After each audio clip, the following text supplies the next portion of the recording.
अब मेरा निवेदन रहेगा,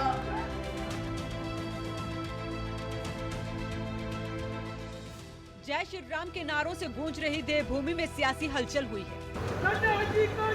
अब मेरा निवेदन रहेगा, भारतीय जनता पार्टी के वरिष्ठ नेता, ये आगाज, ये अंदाज इसलिए भी खास है क्योंकि लोकसभा का चुनाव पास है और बीजेपी को हिमाचल से कितनी आस है ये जानने और हिमाचल से लोकसभा चुनाव का शंखनाद करने खुद बीजेपी के राष्ट्रीय अध्यक्ष जेपी नड्डा पहुंचे हैं। हिमाचल के 3 दिवसीय दौरे पर पार्टी संपर्क से समर्थन की राह पर है और जेपी नड्डा भी इसी अभियान को रफ्तार दे रहे हैं। ये जो 18 लाख करोड़ रुपए और ये 10 लाख करोड़ रुपए जो इस साल खर्च हो रहा है वो आपकी नूरपुर और कांगड़ा की धरती पर भी लग रहा है। इसको भी समझो। आज रेलवे ट्रैक की बात करें, दुनिया का सबसे ऊंचा ट्रैक रेल का वो कहीं और नहीं बन रहा है, वो हिमाचल प्रदेश में बन रहा है, वो बिलासपुर ले लाइन बन रहा है और उसका काम तेजी से बिलासपुर में चल रहा है। इसलिए विकास की बात करें, 70 साल में 74 एयरपोर्ट बने और मोदी जी के राज में 9 साल में 74 एयरपोर्ट बनकर के तैयार हुए। ये भी हमको और आप पहाड़ी लोग और हम पहाड़ी लोगों को मालूम है कि बॉर्डर पर हमारे लोगों को जाने में कितनी दिक्कत होती है। 9 साल के अंदर मोदी जी ने 13,525 किलोमीटर बॉर्डर पर सड़क बना दी है और ब्रिटिश के साथ उसको किया। दौरे के पहले दिन जेपी नड्डा ने कांगड़ा के जसूर में जनसभा को संबोधित किया तो विपक्षी पार्टियों की खत्म होती विचारधारा पर भी प्रश्न चिन्ह लगाया। वहीं जनसभा के मंच से केंद्रीय मंत्री अनुराग ठाकुर ने भी प्रदेश सरकार को जमकर कोसा और जनता को यह यकीन दिलाने की कोशिश की कि कांग्रेस फर्जी गारंटियों के दम पर सत्ता में आई है। मैं आपको ये भी बताना चाहता हूँ कि सारी पार्टियां विचार शून्य तो हुई, सारी पार्टियां अब परिवार की पार्टी में बदल गई।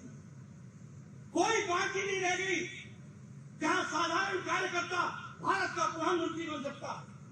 कोई पार्टी नहीं रह गई जहां मुझ जैसा साधारण कार्यकर्ता भारतीय जनता पार्टी का राष्ट्रीय अध्यक्ष बन सकता।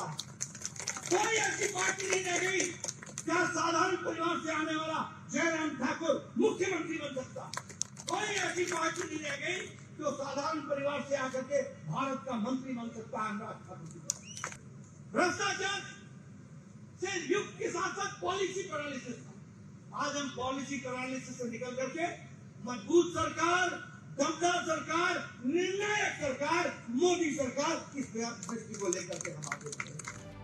हिमाचल में लगातार मिली चुनावी हार के बाद बीजेपी एक्शन मोड में है।